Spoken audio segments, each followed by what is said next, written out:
श्री स्वामी समर्थ सर्वांना. बघा, उद्या रविवारी 18 जानेवारीला पौष अमावस्या आहे, ज्याला मौनी अमावस्या म्हणून देखील ओळखलं जातं. वर्षातील ही पहिलीच अमावस्या आहे आणि म्हणून या अमावस्येला अतिशय महत्त्व प्राप्त झालं आहे. मौनी अमावस्या सर्वात मोठी अमावस्या मानली जाते. या दिवशी मौनी व्रत देखील केलं जातं. आता आपल्याला ह्या मौनी अमावस्येच्या दिवशी काही उपाय करायचे आहे आणि त्यातल्या त्यात हा उपाय म्हणजे प्रत्येक आईने आपल्या मुलांसाठी हा एक उपाय करायचा आहे. मौनी अमावस्येच्या दिवशी आपल्याला जास्तीत जास्त मौन पाळायचं आहे. मौन पाळायचं म्हणजे काय? अजिबात बोलायचं नाही का? तर नाही. आपल्याला जेवढं शांत राहता येईल तेवढं या दिवशी शांत राहायचं आहे. कटकटी वाद विवाद करायचा नाही किंवा इतर आपल्याबरोबर वाद घालत असेल तर आपण चुकूनही त्यांच्याबरोबर वाद घालू नये. मौनी अमावस्येच्या दिवशी स्नानाला आणि दानाला अतिशय महत्त्व आहे. आपल्याला पवित्र नदीमध्ये स्नान करणं शक्य असेल तर अवश्य करावं. यामुळे आपली पापं धुतल्या जातात, शरीराचं मनाचं शुद्धीकरण होतं, आत्मशांती आध्यात्मिक शांती आपल्याला मिळते. बघा, त्यातल्या त्यात आपल्याला आपल्या मुलांच्या प्रगतीसाठी, जर का मुलांची प्रगती होत नसेल, शिक्षणात अडथळे येत असतील, नोकरीत कामात यश प्राप्त होत नसेल, त्याचप्रमाणे मुलांना नजरबाधा झाली असेल, दोष आजारपण असेल किंवा इतर काही बाधा असतील, या सर्व गोष्टींसाठी तुम्ही सर्व मुलांची या पद्धतीने तुम्हाला हा उपाय करायचा आहे. मुलगा असो मुलगी असो, अगदी लहान मुलांपासून ते अगदी मोठ्या मुलांपर्यंत तुम्ही हा उपाय करू शकतात. हा उपाय अमावस्येला करण्याला अतिशय महत्त्व असतं, कारण या दिवशी जर का घरात काही वाईट बाधा असेल, नकारात्मक ऊर्जा असेल, निगेटिव्ह ऊर्जा असेल, या सर्व गोष्टी काढून टाकण्याचा एक अतिशय महत्त्वाचा दिवस म्हणजे अमावस्येचा दिवस. आता हा वर्षातील पहिल्याच अमावस्येचा दिवस आहे. जर का आपण या दिवशी काही आपल्या मुलांसाठी, घरासाठी किंवा स्वतःसाठी उपाय केले तर याचं फळ आपल्याला संपूर्ण वर्षभर मिळणार आहे. अमावस्या तिथीच्या दिवशी हा उपाय तुम्ही संध्याकाळी करू शकतात. संध्याकाळी हा उपाय 6 नंतर तुम्ही केला तरी चालेल.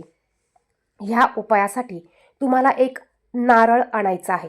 नारळ तुम्हाला हा विकत आणायचा आहे आणि तो पाण्याने भरलेला असावा. आता व्हिडिओला सुरुवात करण्या अगोदर तुम्ही जर का अजूनही चॅनेलला सबस्क्राईब केलेलं नसेल तर चॅनेलला सबस्क्राईब करा आणि असेच माहितीपूर्ण व्हिडिओ बघण्यासाठी चॅनेलला सबस्क्राईब करून बाजूच्या बेल आयकॉनला देखील प्रेस करा. कमेंट बॉक्समध्ये श्री स्वामी समर्थ लिहायला विसरू नका. बघा, हा उपाय आपल्याला संध्याकाळी करायचा आहे. तुम्हाला एक नारळ आणायचा आहे, त्यावर कुंकवाने तुम्हाला एक त्रिशूळ काढायचा आहे. बघा, कुंकवाने तुम्हाला एक त्रिशूळ काढायचा आहे आणि उपाय करण्यासाठी मुलांना तुम्हाला पूर्व पश्चिम दिशेला तोंड करून बसवायचं आहे. आता मुलं बसल्यानंतर हा नारळाच्या शेंडीचा भाग आपल्याला समोर येईल या पद्धतीने नारळ हातात धरायचा आहे आणि हे नारळ मुलांवरून आपल्याला 7 वेळा उतरवून घ्यायचं आहे. डोक्यापासून ते पायापर्यंत आपल्याला 7 वेळा हे नारळ उतरवून घ्यायचं आहे. हे करत असताना तुम्ही श्री स्वामी समर्थ, श्री स्वामी समर्थ हा मंत्र म्हणा किंवा तुम्हाला नजर दोष काढताना ज्या गोष्टी म्हणायच्या असतात त्या म्हणता येत असतील तर तुम्ही त्या गोष्टी म्हणून हा नारळ मुलांवरून उतरवून घ्यायचा आहे. बघा, आपण ह्या व्हिडिओमध्ये शॉर्टकटमध्ये माहिती बघत आहोत, त्यामुळे व्हिडिओ कुठेही स्किप करू नका, संपूर्ण बघा. हा नारळ उतरवून घेतल्यानंतर आपल्याला हा नारळ घराच्या बाहेर घेऊन जायचा आहे. तुम्हाला शक्य झाल्यास तुम्ही पाण्यात हा नारळ विसर्जित करू शकतात किंवा एखाद्या लांब उकिरड्यावर, कचरा कोंडीवर नारळ तुम्ही टाकून येऊ शकतात किंवा तुमच्या घराच्या बाहेर डस्टबिन असेल तर त्यामध्ये तुम्ही हा नारळ टाकायचा आहे. हा नारळ उतरवल्यानंतर पुन्हा घरात आणायचा नाही किंवा हा नारळ कोणीही घेईल आणि फोडून खाईल या पद्धतीने हा नारळ कुठेही टाकू नका. त्यामुळे हा नारळ एका पिशवीत टाका आणि डस्टबिनमध्ये टाका. हा डस्टबिन घरात तुम्हाला पुन्हा घ्यायचा नाही. अतिशय प्रभावी असा उपाय आहे. हा उपाय आपण आवर्जून करायचा आहे. त्याचप्रमाणे घराला दोष लागले असतील, वास्तू दोष असेल तरी देखील तुम्ही याच पद्धतीने एक दुसरा नारळ घ्यायचा आहे आणि हा नारळ देखील तुम्ही याच पद्धतीने घराच्या मुख्य दरवाजाच्या उंबरठ्यावरून 7 वेळा तुम्हाला उतरवून घ्यायचा आहे आणि तो देखील नारळ तुम्हाला पाण्यात विसर्जित करायचा आहे. अत्यंत म्हणजे अत्यंत प्रभावी असा उपाय आहे. हा उपाय खास करून अमावस्येच्याच दिवशी केला जातो. मुलांना जर का आजारपण असेल, मुलं ऐकत नसेल, हट्टीपणा करत असेल, घरात वाईट बाधा असेल तर प्रत्येक अमावस्येला तुम्ही हा उपाय करू शकतात.